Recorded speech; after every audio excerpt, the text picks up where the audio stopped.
HOA ordered me to move my boat. They panicked when they learned I owned the whole lake.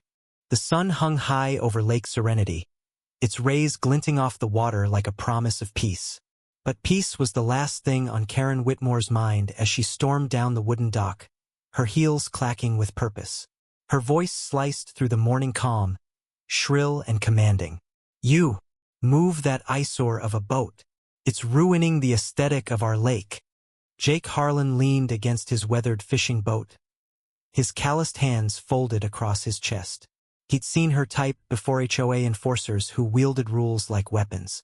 Karen, with her pristine white blouse and clipboard, was the self-appointed queen of Lakeside Estates, the gated community that hugged the lake's eastern shore. Jake, a solitary man in his late 40s, lived in a modest cabin on the opposite side, far from the manicured lawns and cookie-cutter mansions. His boat, small but sturdy, was his lifeline, his way to fish, to think, to escape.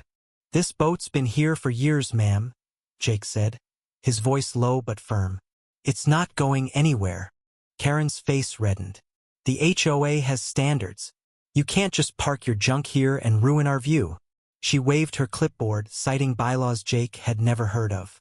A small crowd gathered on the shore, neighbors in golf shirts and sundresses, whispering, phones ready to capture the drama.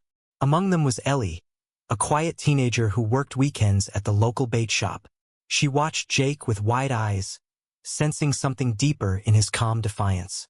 The argument escalated. Karen's voice grew louder, her accusations wilder. "You're a squatter. You don't belong here," she spat, jabbing a finger at Jake. The crowd murmured, some nodding in agreement, others shifting uncomfortably. Jake's jaw tightened, but he didn't budge. He'd dealt with worse than Karen decades of loss, from his wife's death to the factory job that vanished. This lake was his sanctuary, and he wasn't about to let it go. Then came the twist. Ellie stepped forward, her voice trembling but clear.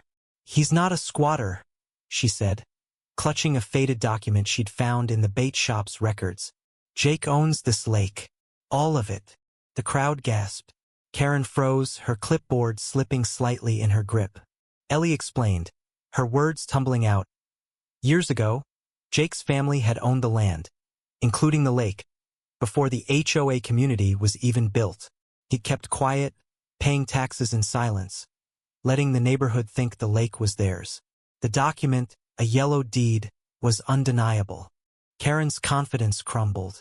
"That's impossible," she stammered. But the crowd's whispers turned against her. Faces that once nodded in support now stared with unease.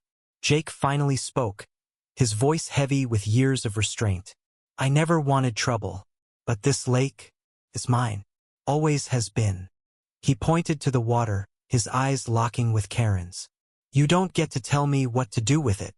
The tension snapped like a taut wire. Karen, humiliated, stormed off the dock, muttering about lawyers. The crowd dispersed, some casting apologetic glances at Jake, others avoiding his gaze.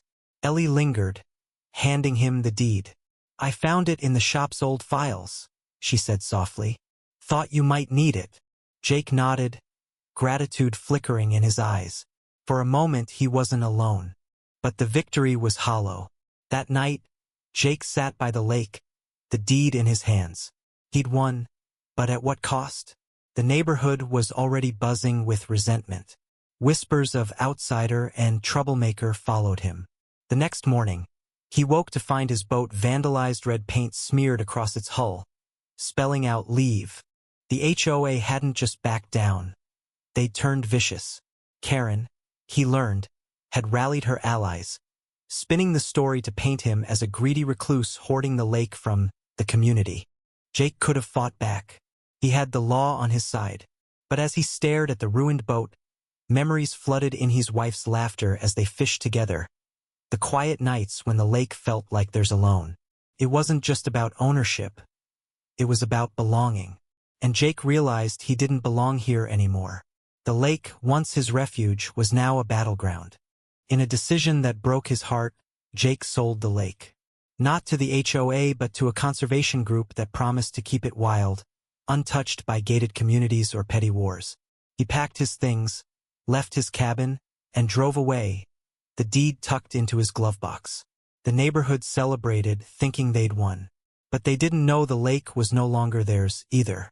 It belonged to the herons, the fish, the open sky free from their rules. Months later, Ellie stood by the lake, now a protected sanctuary. She thought of Jake, wondering where he'd gone.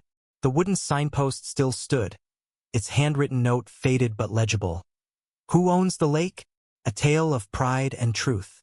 She smiled sadly, knowing the real cost of the fight.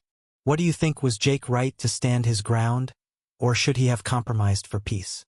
Share your thoughts on justice and community conflict.